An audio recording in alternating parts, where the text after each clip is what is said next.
दादा प्रणाम। मैं हूं हिमांशु द्विवेदी और स्वागत है आपका हमारी खास पेशकश ई सार्थक संवाद में। ई सार्थक संवाद के तहत आज हमारे साथ में एक खास शख्सियत जुड़ने जा रही है। जब वर्ष 2014 का आम चुनाव हुआ था लोकसभा के संदर्भ में, तो इस देश को नरेंद्र मोदी के रूप में एक नया प्रधानमंत्री मिला, लेकिन साथ ही साथ लोगों ने महसूस किया कि उस चुनाव ने देश को एक नया चुनावी रणनीतिकार भी दिया था। नाम था उनका प्रशांत किशोर। 8 साल बाद जब 5 राज्यों के अभी विधानसभा चुनाव हुए, तो जिस प्रकार की चमत्कारिक सफलता 2014 में भारतीय जनता पार्टी ने नरेंद्र मोदी के नेतृत्व में हासिल की थी, कमोवेश वैसी ही सफलता इस देश के नवोदित राजनीतिक दल अर्थात आम आदमी पार्टी ने पंजाब विधानसभा चुनाव के संदर्भ में हासिल की। तमाम स्थापित पार्टियों को खारिज करते हुए जनता का जिस प्रकार का अपार जन समर्थन आम आदमी पार्टी को प्राप्त हुआ, लोग अचंभित रह गए। लोगों ने इसका श्रेय आम आदमी पार्टी की दिल्ली की सरकार के कामकाज को भी दिया, अरविंद केजरीवाल के नेतृत्व को भी दिया, भगवंत मान के चेहरे को भी दिया, पंजाब में कार्यकर्ताओं की अथक मेहनत लगातार जो बनी रही उसको भी दिया। लेकिन इन सबके बीच में आखिर में छनकर आया एक शख्स का नाम था डॉक्टर संदीप पाठक। डॉक्टर संदीप पाठक ने बतौर रणनीतिकार कमोबेश वैसी ही भूमिका निभाई जैसी एक समय में प्रशांत किशोर के संदर्भ में देश में चर्चा का विषय होती थी। आम आदमी पार्टी ने डॉक्टर संदीप पाठक के योगदान को स्वीकार भी किया, और वो स्वीकारोक्ति तब जाहिर हुई जब पंजाब के लिए राज्यसभा के लिए नामांकन की बात आई, तो उसमें एक नाम डॉक्टर संदीप पाठक का भी था। तो आज हम डॉक्टर संदीप पाठक से जुड़ने जा रहे हैं। डॉक्टर संदीप पाठक की पृष्ठभूमि एकेडमिक रही, इंजीनियर रहे, IIT में प्रोफेसर हैं, पर तो भी जीवन की उपलब्धि है। और आप तो कहाँ से डॉक्टरेट वगैरह भी ले आए, वैज्ञानिक भी हो गए, IIT के प्रोफेसर भी हो गए। थोड़ा रोशनी देंगे, शुरुआत कहां से हुई और यहां तक कैसे पहुंच गए? बिल्कुल। सबसे पहले तो थैंक यू वेरी मच, आपने ये मौका दिया है बात करने की, बहुत अच्छा लग रहा है। और छत्तीसगढ़ में बात करने से और भी ज्यादा मन गदगद हो जाता है जी। तो बेसिकली मेरी जर्नी एक छोटे से गांव से ही शुरू हुई थी।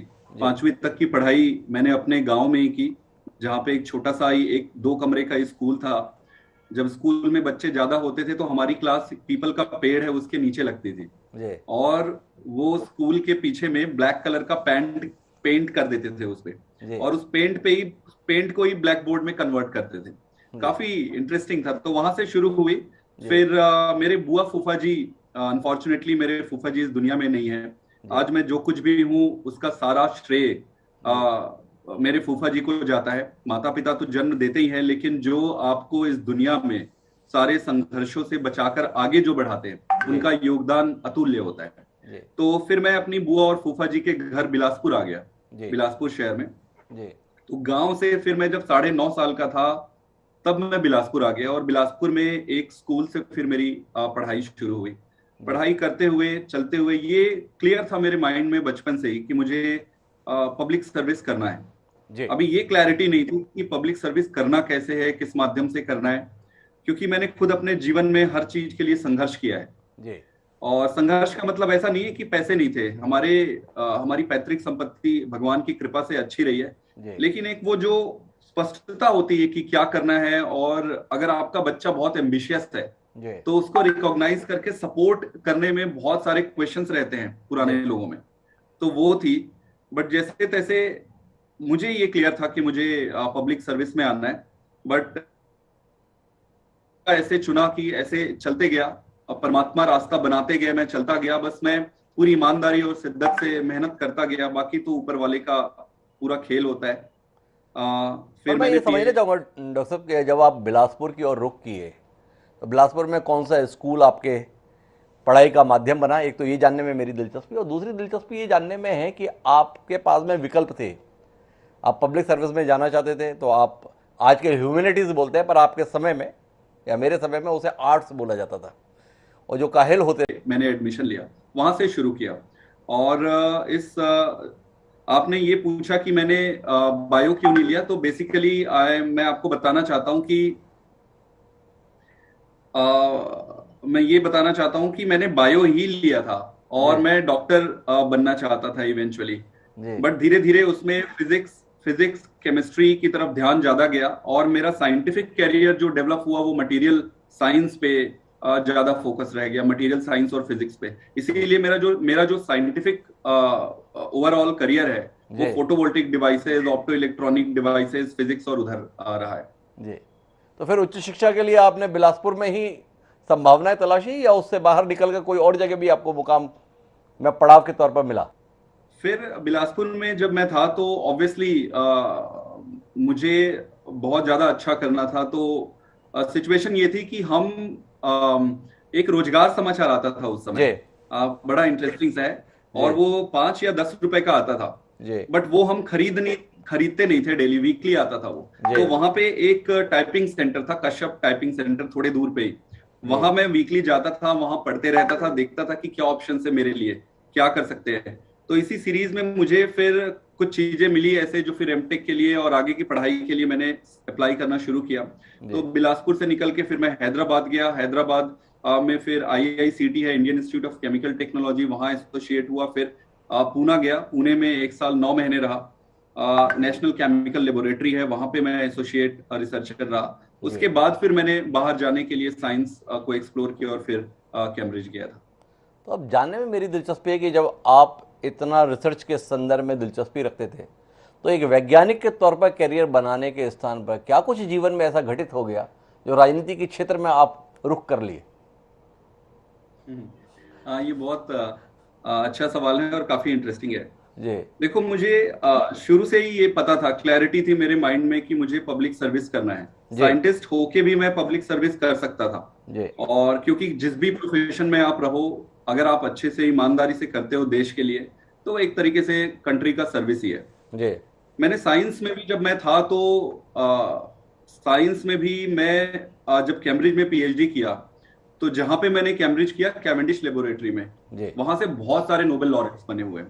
जी और professor Richard friend, professor David Caudwell, इनके साथ काम किया सुपर कंडक्टिविटी में। फिर जब मैं ऑक्सफोर्ड गया तो प्रोफेसर हेनरी स्नेथ है, जी आज वो पूरी दुनिया में पेरोस्काइट जो एडवांस्ड मटेरियल है, जी पेरोस्काइट कहते हैं, जी पेरोस्काइट सोलर सेल में सबसे टॉप रैंक के हैं।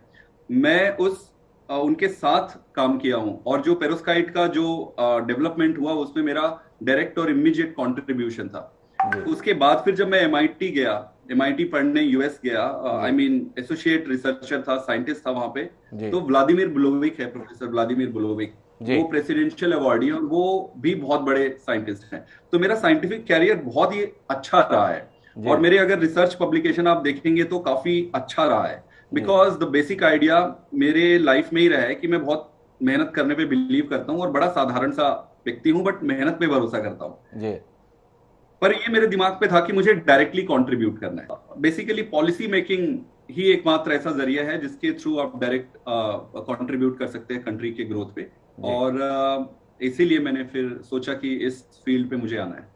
लेकिन जो लोग भारत के युवाओं के संदर्भ में बात करें, तो भारत में रहते हुए भी युवाओं का सपना रहता है कि कोई चांस मिले, कोई मौका मिले तो विदेश के लिए निकल जाएं। और आप विदेश में गए, और विदेश में ऐसे शैक्षणिक संस्थानों से जुड़े जिनमें दाखिल होना भी एक सपना रहता है और ज़िंदगी गुजर जाती है।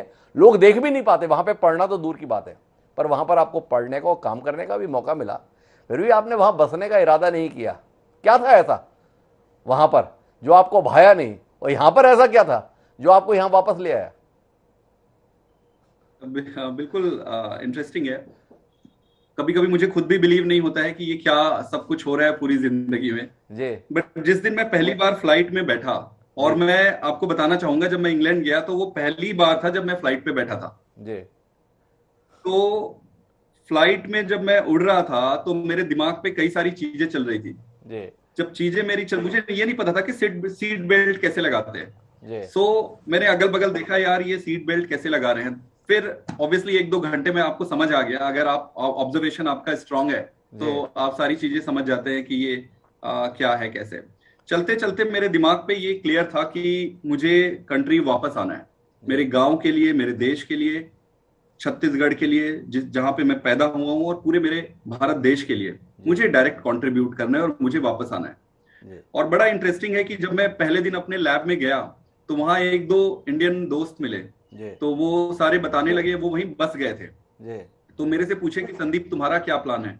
मैं बोला मैं तो वापस जाऊंगा। तो वो काफी हंसे और बोले जो नया नया आता है ना, जी उनको पहले दिन वो ऐसे ही बोलते हैं जी कि मैं घर जाऊंगा। 10 दिन के बाद फिर बोलते हैं यार देखते हैं। फिर 1-2 साल के बाद फिर बोलते हैं यार फिर परमानेंट रेसिडेंटशिप अप्लाई करना है। तो मेरे को ये पहले दिन से क्लियर था कि मुझे वापस जाना है और वापस जाके कंट्रीब्यूट करना है। तो फिर मैं साइंस में एक्सप्लोर किया और जब मुझे लगा कि मुझे वापस आना है, देन आई केम बैक। तो वो कौन सा साल था जब आपने वापसी को और रुख किया, और भारत में क्या संभावनाएं आपको मिली? तो 2016 में मैं आईआईटी ज्वाइन किया। उस जी समय मैं एमआईटी में था और जी एमआईटी से मैंने रिजाइन किया और जी आईआईटी दिल्ली में मैं असिस्टेंट प्रोफेसर के जैसे परमानेंट पोजीशन सरकारी गवर्नमेंट की थी, सेंट्रल गवर्नमेंट आईआईटी, जी वहां पे मैंने ज्वाइन की। और संभावनाएं सभी थी, सारे इंस्टीट्यूट्स में अपॉर्चुनिटीज थे। जी आईआईएससी बैंगलोर में भी अपॉर्चुनिटीज थे, आईआईटी बॉम्बे में भी, सारे अच्छे इंस्टीट्यूशंस पे अपॉर्चुनिटीज थे। अच्छा, मैं एक चीज और कहना चाहूंगा कि कई लोग ये कहते हैं ना कि हमारे देश में सारे जान पहचान से सारी चीजें होती है। उनको ये कहना चाहता हूं कि ऐसा नहीं कि 100% चीजें ऐसे गंदे तरीके से होती है, जी बहुत ट्रांसपेरेंसी है। मैं किसी को भी नहीं जानता था, जी सिर्फ अपने सीवी और अपने काम के दम पे मुझे मिला है, तो मैं अप्रिशिएट करूंगा हमारे सिस्टम को भी। जी ऐसा नहीं है कि हर चीज सारा कुछ खराब है। तो आईआईटी आके जब मैं इंडिया आया तो मेरा अल्टीमेट पर्पस ये था कि मैं किसी न किसी माध्यम से डायरेक्ट पॉलिसी मेकिंग में या कहीं ना कहीं कंट्रीब्यूट करूंगा।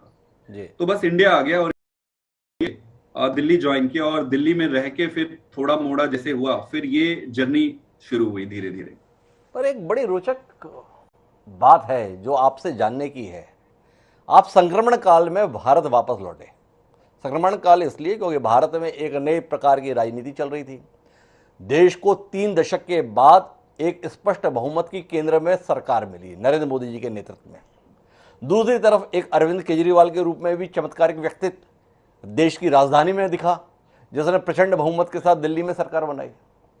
तो एक तरफ थे नरेंद्र मोदी और भारतीय जनता पार्टी, एक तरफ थी आम आदमी पार्टी और अरविंद केजरीवाल। क्या ऐसा अरविंद केजरीवाल और आम आदमी पार्टी में दिखा डॉक्टर संदीप पाठक को कि उन्होंने नरेंद्र मोदी और भाजपा को खारिज कर दिया? जानने में दिलचस्पी है हमारी। हाँ, इंटरेस्टिंग है।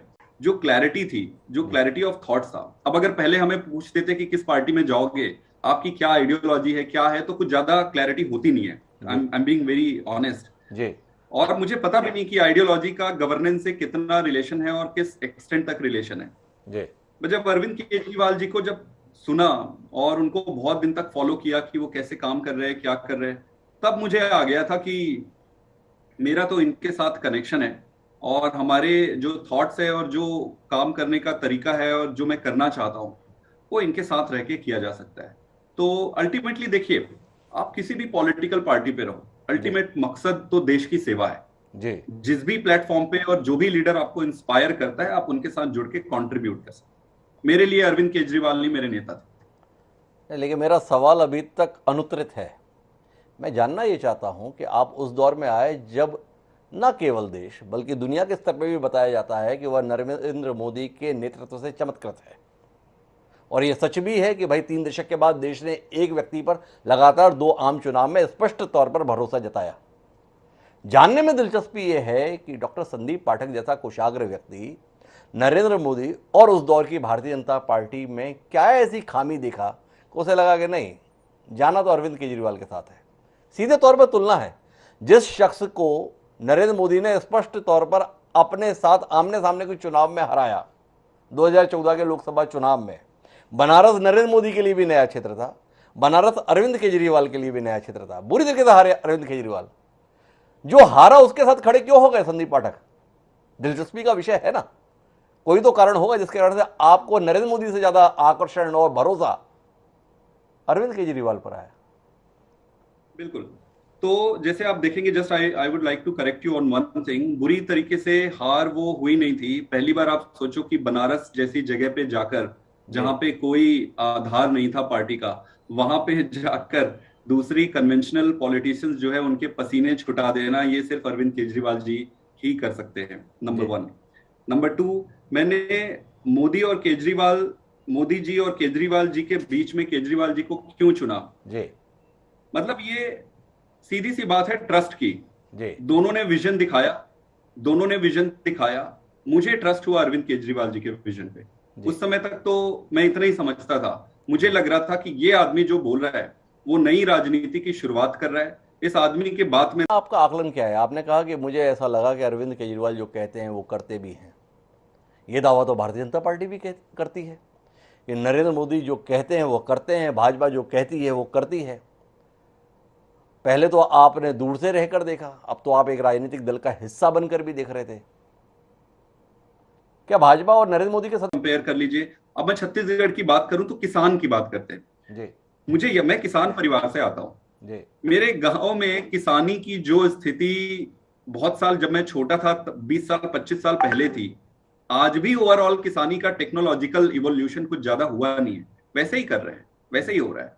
तो ये फैक्ट है, इसमें पसंद और नहीं पसंद का सवाल ही नहीं है, फैक्ट है, आपके सामने है। अगर वो जो कहते वो करते तो चीजें सामने होती, फिर तो दूसरी पार्टी बनाने की जरूरत नहीं है। करने की भी हम सब अपने अपने जगह पे काम करते। मैं नौकरी करता, बहुत अच्छे से आराम की जिंदगी गुजारता, सैटरडे संडे मनाता। इतना स्ट्रगल, इतना स्ट्रेसफुल लाइफ कोई को क्यों चुनेगा? इसलिए क्योंकि चीजें हुई नहीं, चीजें हो नहीं रही है। आज अब अगर दिल्ली की देखोगे तो मैं आपको बता सकता हूं कि हेल्थ सिस्टम में, मैं आपको भी और आपके माध्यम से सभी छत्तीसगढ़ के लोगों को इनवाइट करता हूं कि वो दिल्ली आए और दिल्ली आकर यहाँ के हेल्थ सिस्टम को, स्कूल सिस्टम को आकर देखे। सी ऑफ अ डिफरेंस, रिवोल्यूशनरी है। और इसमें सिर्फ एक ही चीज, नियत की। तो केजरीवाल मॉडल ने प्रूफ किया है और प्रूफ के बेसिस पे आप डिसीजन ले सकते हैं। बाकी दूसरी जो भी पार्टियां हैं, चाहे वो भारतीय जनता पार्टी हो, कांग्रेस हो, जनता ने उन्हें खूब आशीर्वाद दिया, खूब अपॉर्चुनिटीज दिए। बट डेटा क्या दिखाता है, सिचुएशंस क्या है, अभी काम क्या हुआ, वहां पे जनता को सोचना है। मैं आम आदमी पार्टी पे भी बात करूंगा। थोड़ी सी बातचीत आपके संदर्भ में और करना चाहता हूं। लोग राजनीति में दाखिल होते हैं, उम्र गुजार देते हैं, मुकाम नहीं मिलता। संदीप पाठक ने कुछ साल गुजारे और जिस जगह पे पहुंच गए आप, लोग सपना भी देखने की हिम्मत नहीं कर पाते। थोड़ा बताएंगे क्या किया आपने ऐसा जिसके चलते आपकी रफ्तार इतनी तेज है?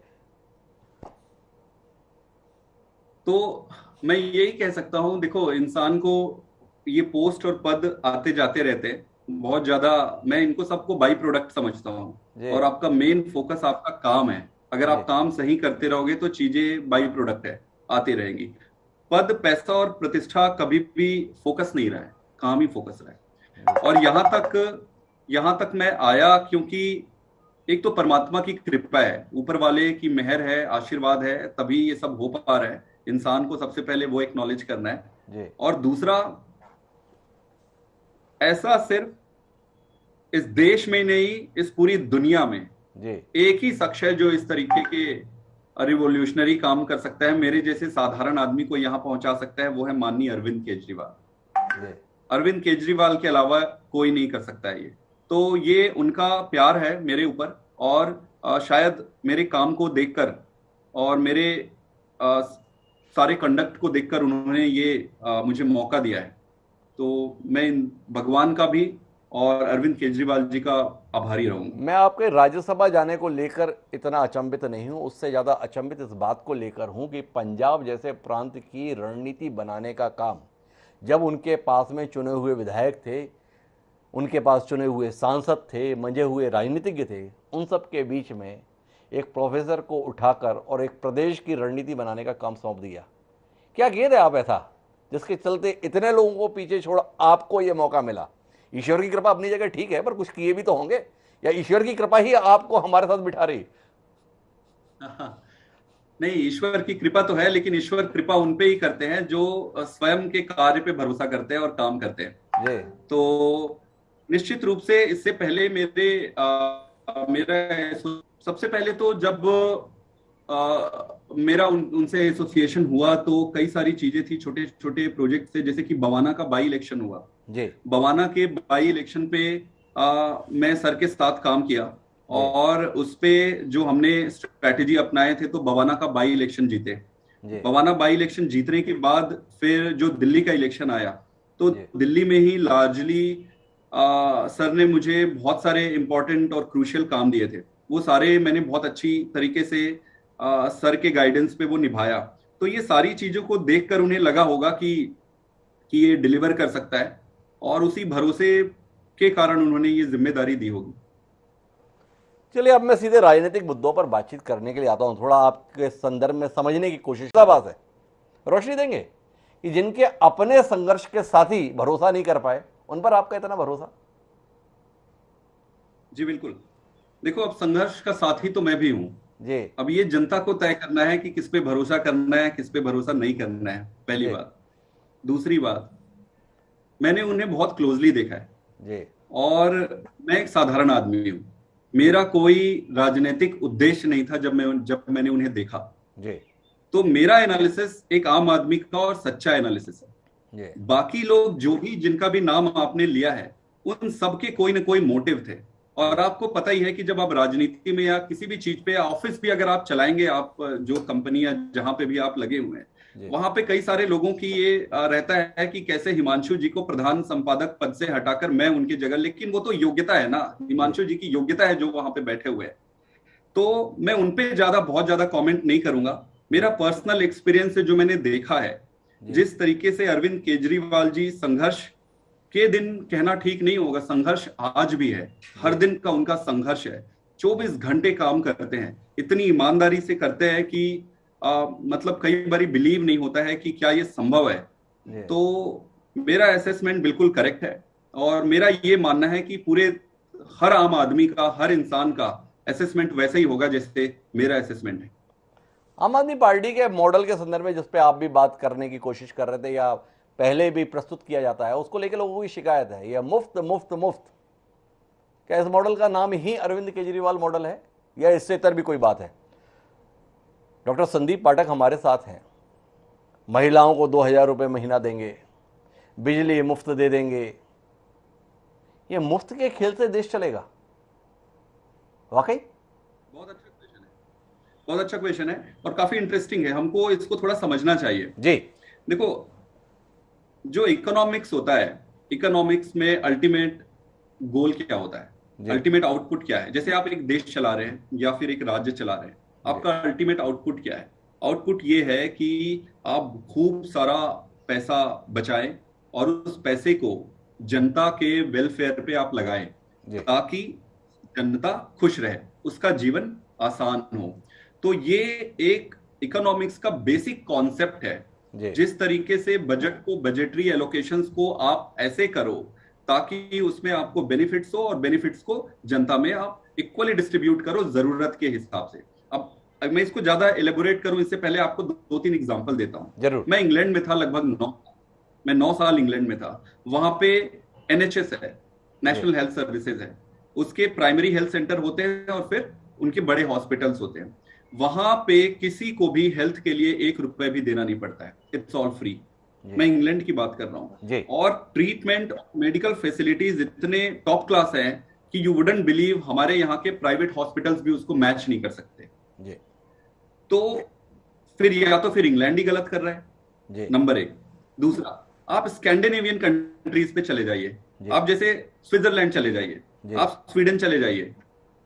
यहाँ पे जिस तरीके की इकोनॉमिक्स है और पॉलिटिक्स है, उसमें यही है कि जो आपके ह्यूमन रिसोर्सेज हैं, ह्यूमन रिसोर्सेज पे आप इनफ स्पेंड करते हैं जी जिससे कि उनपे स्ट्रेंथ आता है, वो डेवलप होते हैं और खुश रहते हैं, ऑटोमेटिक आपकी इकोनॉमी आगे बढ़ने लगती है। तो अब मैं आपके रियल क्वेश्चन पे आता हूं। जी फ्री एक टर्म है, फ्री एक टर्म है जो पब्लिक को समझाने के लिए दिया जाता है। एक्चुअल उसकी इकोनॉमिक्स और उसके पीछे स्टोरी दूसरी होती है। जी जैसे कि फॉर एग्जांपल मैं आपको देता हूं, पानी है। जी पानी है दिल्ली में, मुझे आज भी याद है जिस समय मैं यहाँ आया था, उस समय भी जब मैं इंडिया आया, तो दिल्ली में आधे से ज्यादा एरिया पे पाइपलाइन बिछे हुए नहीं थे पानी के लिए। जी अब भारत की राजधानी में आधे 50% से ज्यादा एरिया पे ड्रिंकिंग वाटर के पाइपलाइन नहीं थे। जी उसको भी छोड़ दीजिए, जितने भी अनऑथोराइज कॉलोनीज और बाकी के बॉर्डर के एरियाज है थे दिल्ली में, वहां पे पीने के पानी को लोगों को चोरी करना पड़ता था। जी क्योंकि वो अच्छे पानी तो खरीद के, वो अपने डे टू डे लाइफ में स्ट्रगल कर रहे हैं, पानी खरीद के पीना पड़ रहा है। फिर वो क्या करते थे? दो ऑप्शन है जनता के पास, जी या वो गंदी पानी पीते या फिर वो पानी चोरी करते। दोनों ही कंडीशन में ये सही बात नहीं है। गंदा पानी पिएंगे, अस्पताल जाएंगे, आपके हेल्थ सिस्टम पे फर्क पड़ेगा। चोरी करेंगे, आपका लॉ एंड ऑर्डर खराब होता है और ये अच्छा प्रैक्टिस भी नहीं है। अब बिजली का ले लीजिए। बिजली के बिल से सारा दिल्ली इतना परेशान था। एक गरीब आदमी है, एक ऑर्डिनरी वर्किंग आदमी है, 10,000 रुपए कमाता है। 10,000 रुपए कमाने वाला आदमी अगर 5,000 और 6,000 दो बल्ब के बिजली के बिल अगर देगा, तो वो खाएगा क्या, बच्चों को पढ़ाएगा क्या, वो उसकी तो जिंदगी पूरी नर्क हो गई फिर। जी। तो आप समझो, फोकस वही है, हम हर जगह हर उस चीज को फ्री देंगे जो जनता के लिए जरूरी है, और हम पैसे भी खूब बचाएंगे।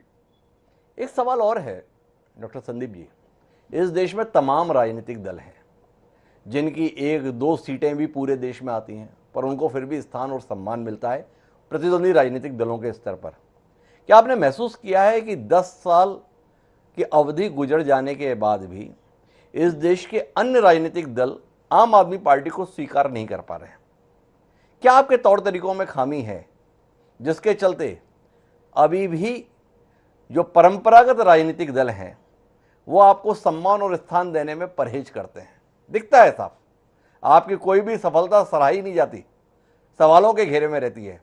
पंजाब में प्रचंड बहुमत से सरकार बनना जनता की अभिव्यक्ति नहीं मानी जा रही है, बल्कि देश की सुरक्षा के संदर्भ में एक बड़ा संकट है, ऐसा प्रश्न खड़ा करने की कोशिश है। क्या कुछ आपके तौर तरीकों में ऐसा है जिसके चलते विश्वास नहीं बन रहा है इन लोगों का? देखिए, ये बड़ा सिंपल है जी। इसमें कोई रॉकेट साइंस नहीं है समझने के लिए। जी। डर रहे हैं ये लोग। जी। इनको पता है कि अब हम दूसरे स्टेट्स पे आ रहे हैं, और जैसे ही हम अनाउंस करते हैं कि दूसरे स्टेट्स में आ रहे हैं, इनका दिल धक धक धक ये करने लगता है कि अब हो गया, केजरीवाल अब यहाँ आ रहा है। तो ये एक्सेप्ट नहीं करेंगे क्योंकि ये चाहते नहीं कि अगर हम केजरीवाल का नाम एक्नॉलेज कर दिए, एक्सेप्ट कर दिए, तो वो बड़ा बन जाएगा। बट केजरीवाल को इनके एक्सेप्टेंस की और इसकी जरूरत नहीं है बड़ा बनने के लिए, वो तो जनता बड़ा बनाती है, और हमें कोई फर्क नहीं पड़ता। हम एक मिशन पे हैं, और we are in a rush, we are in a hurry, देश के लिए अच्छा काम करने के लिए। बाकी ये इज्जत दे ना दे उससे कोई फर्क नहीं पड़ता।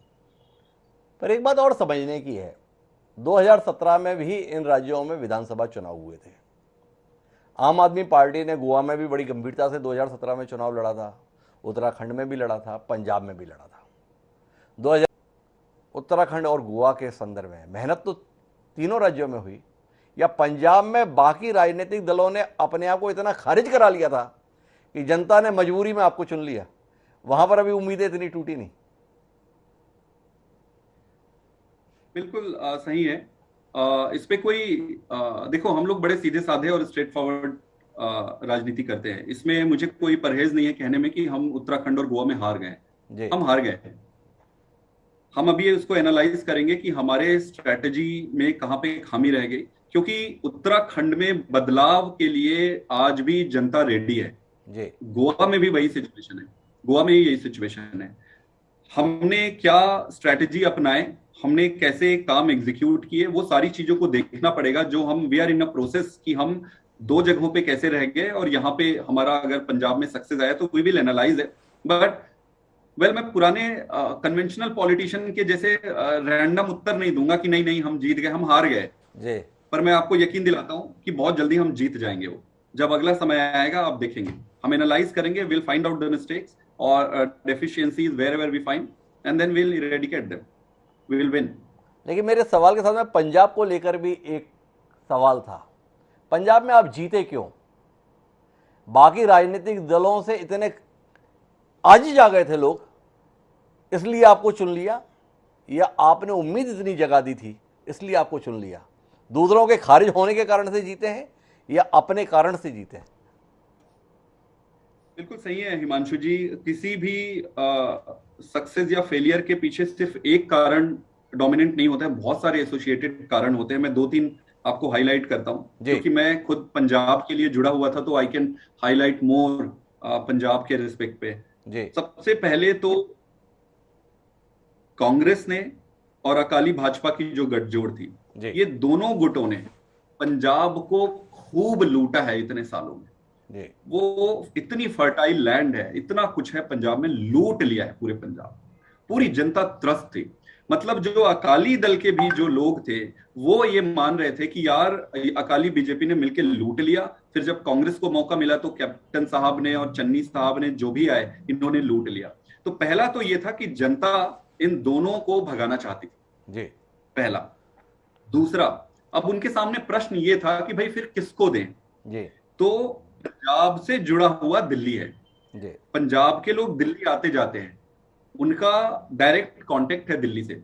उन्होंने दिल्ली में जो केजरीवाल जी ने काम किया है स्कूल में हो, अस्पताल में हो, गवर्नेंस में हो, करप्शन, एंटी करप्शन लाने में हो, सारी चीजों पे उनका फर्स्ट हैंड एक्सपीरियंस था।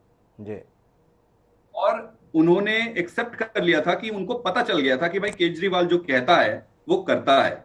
तो उनके लिए जब आम आदमी पार्टी पंजाब में आई तो उनके लिए बहुत डिफिकल्ट नहीं था डिसीजन लेने में, क्योंकि जी वो देखे हुए थे, वो एक्सपीरियंस किए हुए थे। तो जी दूसरा कारण था केजरीवाल मॉडल ऑफ गवर्नेंस इन दिल्ली। तीसरा जो कारण था, हमारे जो कैंपेन्स के स्ट्रेटजीज थे, हमने कैंपेन्स वही रन किए जो पब्लिक चाहती थी कि ये चीजें हो, ये चीजें हो, जो चाहती थी वो हमने रन किया। कैंपेन के एग्जीक्यूशन में भी बहुत इंपॉर्टेंस होता है कि आप कैंपेन को जस्ट कागज में ही कैंपेन एग्जीक्यूट करते हो या पूरी ईमानदारी से एक एक घर घर तक पहुंचते हो। तो कैंपेन का एग्जीक्यूशन, और सबसे इंपॉर्टेंट चीज इस पूरी जीत में जो हम मिस कर रहे हैं, संदीप पाठक का नाम बार बार आ जा रहा है सामने, क्योंकि मतलब ठीक है, मैं खुश होता हूं, लेकिन क्रेडिट जाता है संगठन को। जी संगठन जो हमने डिस्ट्रिक्ट लेवल पे बनाए, फिर विधानसभा लेवल पे बनाए, फिर हमने ब्लॉक बनाए, फिर हमने पिंड कमिटीज, पंजाब में गांव को पिंड कहते हैं, जी पिंड कमिटीज बनाए। पिंड कमिटीज के बाद जो हमने बूथ कमिटीज बनाए, 3 लाख से ज्यादा वॉलेंटियर पूरे एक्सरसाइज में जुड़े थे। और इसको इतने क्लिनिकल प्रिसीजन से किए, टेक्नोलॉजी के द्वारा और पब्लिक को कनेक्ट करके इतने प्रिसीजन से किए कि सारा हमारा कैंपेन एग्जीक्यूट भी हुआ। और ये जो अकाली दल और कांग्रेस ने पिंडों में अपने नेताओं के द्वारा जो कब्जा करते थे ये बूथों पे, इनके सारे नेक्सस को हमने तोड़ दिया। तो ये, और obviously last but not the least, जी कांग्रेस आपस में ही लड़ रही थी।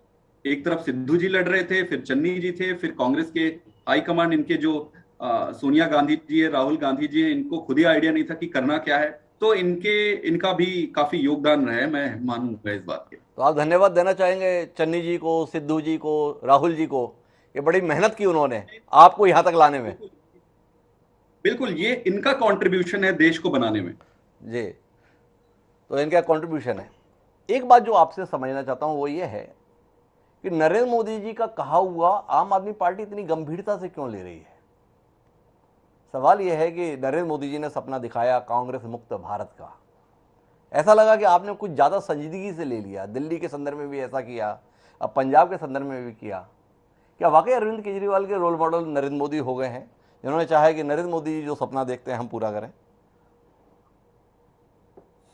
देखो, सपना तो एक ही है कि देश को अच्छा करना है, अच्छा गवर्नेंस लाना है। बाकी किसी पॉलिटिकल पार्टी को खत्म करना या किसी को खत्म करना ये अच्छी बात नहीं है, और ये डेमोक्रेसी में इस तरीके की धारणा रखना भी ठीक नहीं है। I don't believe in that. हमें तो अच्छा काम करना है, सरकार बनाना है, और जो भी पॉलिटिकल पार्टी सामने आएगी हम उससे लड़ेंगे दिल जान से। अभी जब पार्टी गुजरात में लड़ेगी तो जी हमारे सामने बीजेपी है जी प्रमुख, तो उनको भी हराएंगे, वहां पे लड़ेंगे। बाकी तो ऊपर वाले के हाथ पे जो भी है, जो होगा। लेकिन सो हमारा इंटरेस्ट, हमारा फोकस, हमारे पास टाइम कम है जिंदगी में, हम ये उलझुल बातों में फंसना नहीं चाहते। हमारा फोकस है, हमें गवर्नेंस ठीक करना है, देश को आगे बढ़ाना है। आपने गुजरात का जिक्र किया आने वाले चुनाव के संदर्भ में। अपनी मोहब्बत बातचीत में आप छत्तीसगढ़ के संदर्भ में जाहिर कर रहे थे, पर चुना आपने गुजरात को। छत्तीसगढ़ से डॉक्टर संदीप पाठक को परहेज क्यों है? या छत्तीसगढ़ में अभी संभावना नहीं दिखती आम आदमी पार्टी की, इसलिए आपने गुजरात पे ही फोकस करने की बात कही? चुनाव तो यहाँ भी होने जा रहा है। नहीं, बिल्कुल ठीक है। ये हमारे नेता और हमारी पार्टी डिसाइड करती है कि कौन कहाँ जाकर काम करेंगे, जी और प्रायोरिटीज होते हैं, स्ट्रैटेजीज होते हैं। हमारे बड़े नेता दिल्ली के हमारे मंत्री माननीय श्री गोपाल राय जी, और यहाँ के हमारे अध्यक्ष भी हैं दिल्ली के, वो प्रभारी हैं अभी, और छत्तीसगढ़ में वो काम कर रहे हैं। और तो हर व्यक्ति को अलग अलग जिम्मेदारी मिलती है। तो मेरे से भी बहुत अच्छे अच्छे लोग हैं जिनको बड़ी बड़ी जिम्मेदारियां मिली हुई है। एक बात जो आपसे समझने की है, आपने राजनीतिक दलों के द्वारा सम्मान ना मिलने पर अभी बातचीत में ये कहा कि इसकी हमें परवाह नहीं है, पर जनता के स्तर पर परवाह है कि नहीं है? आपसे जानने में दिलचस्पी ये है कि दिल्ली शहर के संदर्भ में, दिल्ली राज्य के संदर्भ में जनता का समर्थन की बातें आपको मिल जाता है, पर जब देश के संदर्भ में बात आती है तो जनता आप पे भरोसा नहीं करती। जिस दिल्ली में अपने काम को लेकर आप इतने मुग्ध हैं, इतनी प्रशंसा कर रहे हैं, जिस नेतृत्व के आप इतने कायल हैं, पर जब लोकसभा चुनाव आते हैं यही दिल्ली आपको सिरे से खारिज कर देती है। एक सीट जीत पाने में आप नाकाम रहते हैं जिस विधानसभा में 90% सीटें आप जीतते हैं। कहां चूक रहे हैं आप, जिसके चलते जब देश सौंपने की बात है तो बाकी हिस्से को तो छोड़िए, जिस दिल्ली में राज है आपका वहां पर भी भरोसा नहीं जीत पाते। मैं सहमत हूं आपकी बात से। आपको ये बताना चाहूंगा कि जनता बहुत बुद्धिमान है। जी जनता को अगर ऑल्टरनेट आप सही तरीके से नहीं दोगे, उसको लगता है कि अगर उसको ये लगेगी कि आम आदमी पार्टी आज सरकार बनाने की स्थिति में नहीं है और केंद्र में पूरे देश में जीतने की स्थिति में नहीं है, तो वो फिर बहुत ज्यादा इंटरेस्ट लेती नहीं है। फिर वो उनको इंटरेस्ट लेती है कि जो सरकार बनाए या देश में जो सामने आ सकते हैं। ये बड़ा सिंपल लॉजिक है। जहां जहां उनको लग रहा है कि यहाँ पे आम आदमी पार्टी कर सकती है, वहां वहां आम आदमी पार्टी को वोट दे रही है। उनको लगता है कि अभी ये नेशनल स्टेज के लिए रेडी नहीं है या पूरे देश में हम उतनी सीरियसली लड़े भी नहीं। आप अगर सिर्फ दिल्ली में चुनाव लड़ेंगे और बाकी देश की दूसरी जगह अगर हम चुनाव नहीं लड़ रहे हैं, तो उनको पता है कि भाई ये सिलेक्टिव और थोड़ी जगह पे लड़ रहे हैं। तो ये पब्लिक अपने टाइम टू टाइम स्ट्रैटेजिकली सोचती है और अब पब्लिक बहुत जागरूक है। तो जिस दिन हम पूरे देश में एक साथ चुनाव